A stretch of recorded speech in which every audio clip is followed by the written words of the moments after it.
Hello and welcome to Spectrum TV News at 2. I'm Raymond Ita and we're coming to you live from the Akwa State's capital. Let's take a look at the day's headlines.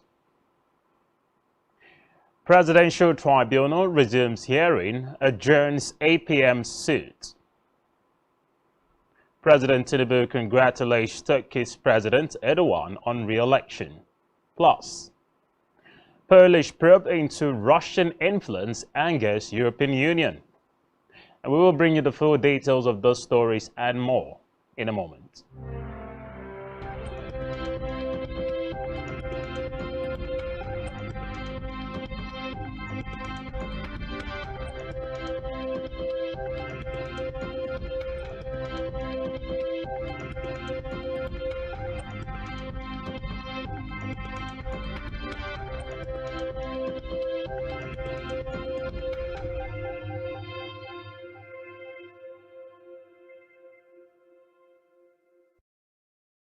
Thanks indeed for joining us, and we begin the news this afternoon with Nigeria's new president, Bola Ahmed Tinubu, who has congratulated the president of Turkey, Recep Tayyip Erdogan, on his re-election.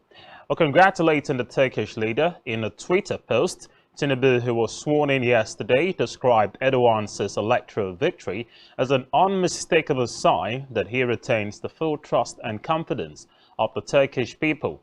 Tinubu, while wishing him a successful tenure, said he looks forward to a collaborative relationship between both nations. Away from that, the Presidential Election Petitions Court has resumed hearing of the petitions challenging the outcome of the 2023 presidential election, which brought on Tinubu as president and Kashim Shettima as vice president. Counsel for Tinubu, Wole Olanipekun, informed the court of a recent judgment of the Supreme Court, which had resolved the same issue that the Allied People's Movement has brought before the court, referencing the Supreme Court's decision on Friday, May 26, that dismissed the suit filed by the People's Democratic Party, PDP. Meanwhile, counsel for the APM, Shehu Abubakar, requested a short time to enable the petitioners to avail themselves of the judgment to aid their decision. The court no work, no pay rule by the federal government in the suit filed against the Academic Staff Union of Universities, ASU. In a judgment delivered by the president of the court, Justice Benedict Kanye, the court held that it is within the rights of the federal government to withhold salaries of workers who embark on industrial action. The court, however, noted that it is a violation of university autonomy for the federal government to impose the Integrated Payroll and Personnel Information System (IPPIS) platform on members of ASU who reserve the right to determine how their salaries should be paid. In a separate development, the Christian Association of Nigeria (CAN) has congratulated President Bola Ahmed Tinubu on his inauguration, describing it as a momentous occasion. The organization told him that with the plethora of challenges facing the country, it is clear that there is much work to be done in order to ensure that Nigeria can reach its full potential. President of CAN, Archbishop Daniel Akol, made the remark in a statement titled Tinubu's Inauguration, a New Chapter for Nigeria. Reports say this is the first official congratulatory message from the religious body to Tinubu since he emerged victorious during the February 25 presidential election. Meanwhile, U.S. President Joe Biden has promised to work with President Bola Tinubu to deliver a more peaceful and prosperous future for the world. Biden, in a statement, extended warm wishes to the government and people of Nigeria. Well, according to him, his administration has worked to strengthen the ties between the United States and Nigeria. In the meantime, the UK government has also congratulated Bola Tinubu and Vice President Kashim Shettima on their respective inauguration. Well, according to a statement, King Charles III expressed his warmest congratulations and wishes to the president as he assumed the many responsibilities of his office. Meanwhile, the UK Prime Minister's Special Envoy on Trade to Nigeria and Girls' Education, Helen Grant, said her priority is to strengthen the UK's bilateral trade and investment partnership to the mutual benefit of both nations, adding that she looks forward to working alongside the new administration for further ago. And back here, the newly sworn-in governor of Akwa Ibom State, Pastor Moino, yesterday treated his predecessor, Udom Emmanuel, and wife, Dr. Martha Udom Emmanuel, as well as state executive members of the People's Democratic Party, PDP, political stakeholders, leaders of thought, and immediate past executive council members, as well as members of the Moino and Akanyayi campaign organization, the clergy, and friends of the governor to an inauguration banquet. While speaking during the event held at Ibom Icon Hotels and Golf Resort, Governor Moino again appreciated the people of the state for the show of love and support right from the electioneering period to his swearing-in, and pledged to run an all-inclusive government. He again thanked his predecessor, Udom Emmanuel, for believing in him and promised not to disappoint. He again pledged to support entrepreneurship and creativity through his Arise agenda to further empower the youths and stimulate the economy of the state. Governor Moino noted that his visions and plans for the state will prioritize agricultural development, rural development, infrastructural maintenance and improvement, security, education, and entrepreneurship, which will create opportunities that will improve the socio-economic lives of citizenry, urging the people to take advantage of the programs. Representing the dinner talk, Professor Patrick Lokolo Mumumba, a Kenyan professor of law, urged the governor to build on the foundation that his predecessor, Udom Emmanuel, laid, and advised him to remain focused, guarding against those who seek to distract him from achieving his set goals. Again, by thanking God that has made this night possible. And I'd like to thank my boss for the wonderful work he has done in ensuring that today also comes to be. But let's make no mistake, I might be new on the job, but we know exactly what we want to do. We have our programs and we are going to hit the ground running. I'd like to assure Akwa Ibomites that the Arise agenda is real, and we will ensure, with your support and understanding, we can do all the things we want to do by the grace of God. Agricultural development, rural development, infrastructural maintenance and improvement, security, then education, entrepreneurship. So I'd like our young people to know that we will need to have that primary address. Governor Emmanuel, you have been the midwife who has facilitated the infrastructure that we have seen.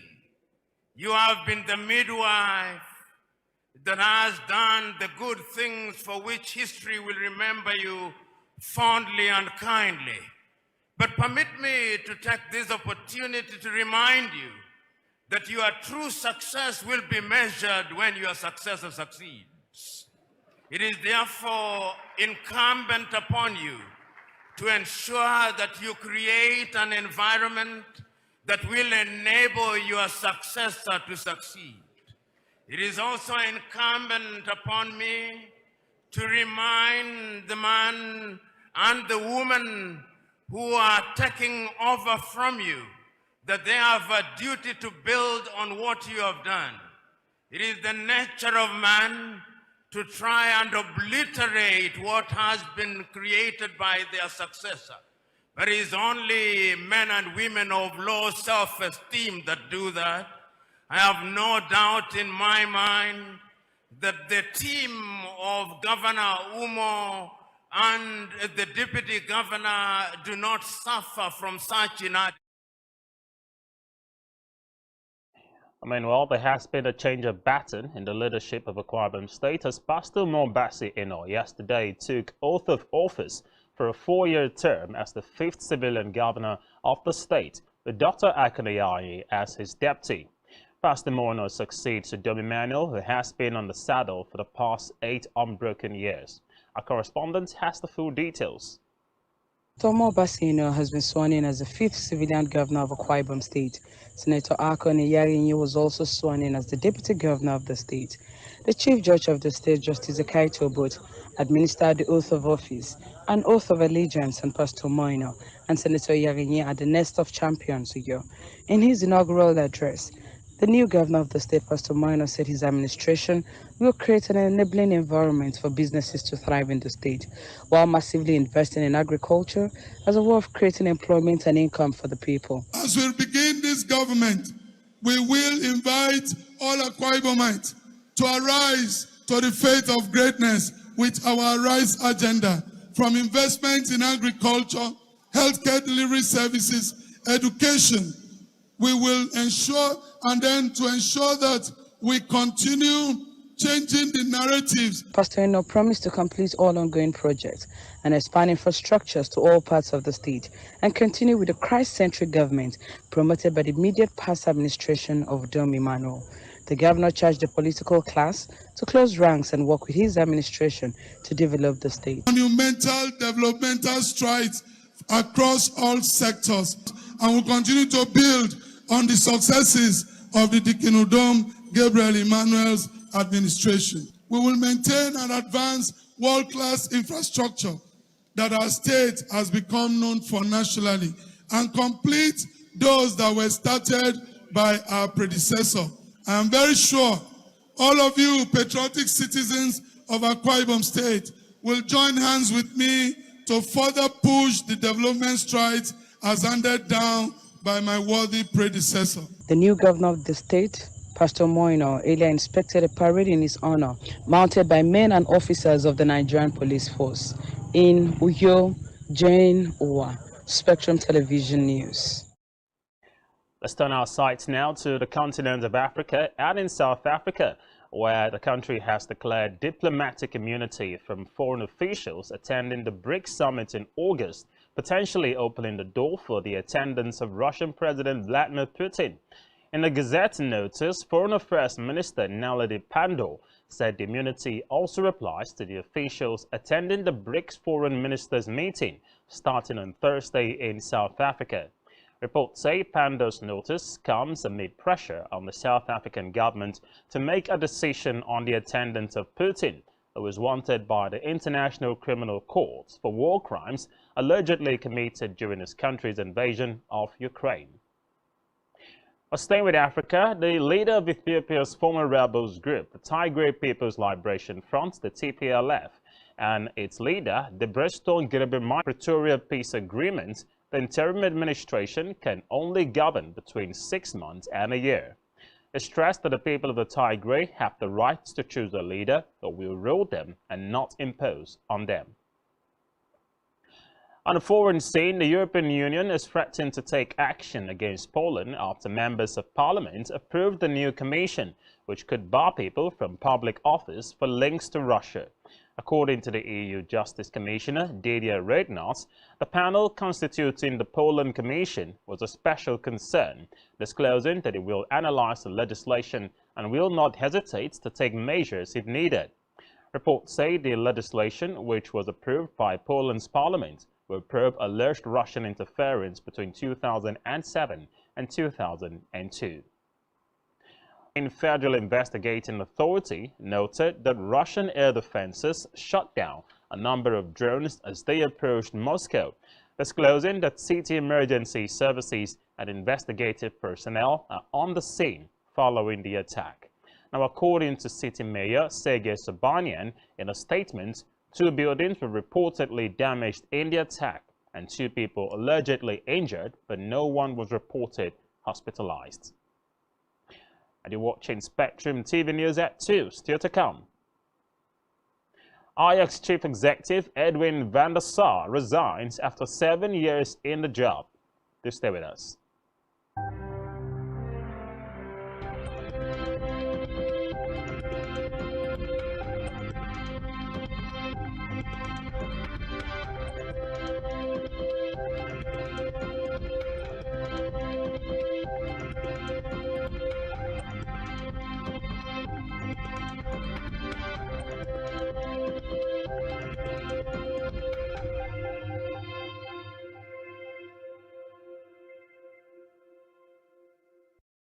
Independent Petroleum Marketers Association of Nigeria, IPMAN, has opposed the plan by President Bola Tinubu to enforce his predecessor's decision to remove fuel subsidy by June ending.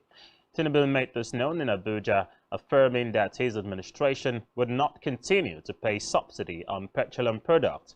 He noted that it has so far cost the federal government a lot to fund subsidies, which is no longer justifiable to continue, given the high opportunity cost. Still on business, the Infrastructure Concession Regulatory Commission, the ICRC, says it has attracted private capital investment of almost 11 trillion naira through the franchise of various infrastructural projects across the country. This was disclosed in a statement signed by the ICRC Director General Michael Ohiani in Abuja.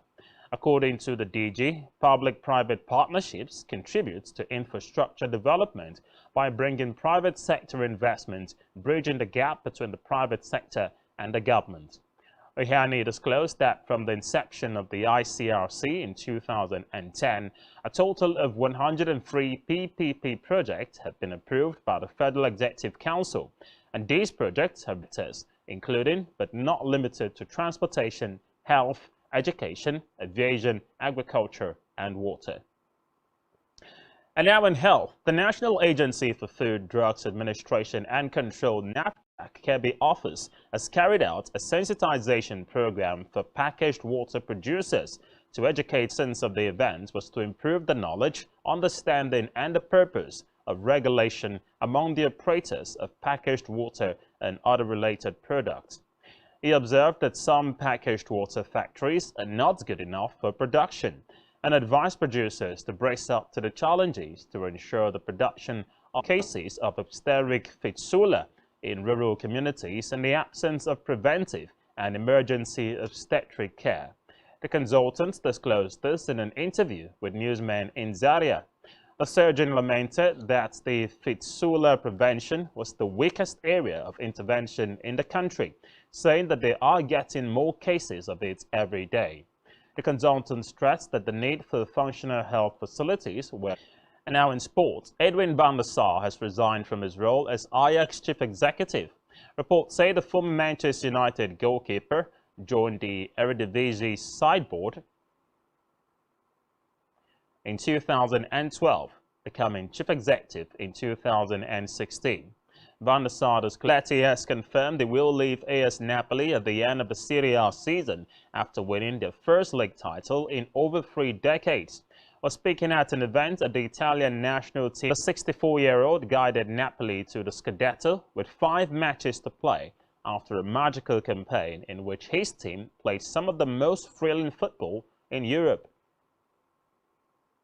On our entertainment news, Nigerian actor, entrepreneur, artist, and founder of Black Stereo Music Group, the BSMG, hours 19 minutes, which earned them a spot on the Hall of Fame of the Guinness World Record. Now, according to the founder of the music group, who has featured in major television series such as Jennifer's Diary and Moms at War, noted that the attempt was made to promote Nigerian artists and music, amplifying them through a world-loved VJ, Komiti Obokarabo, as well as Nwaizu Emmanuel, among others. While still on entertainment, Nigerian comedian Ayomakun, popularly known as AY, has reacted to the national honor conferred on him by the immediate past president, Muhammadu Buhari.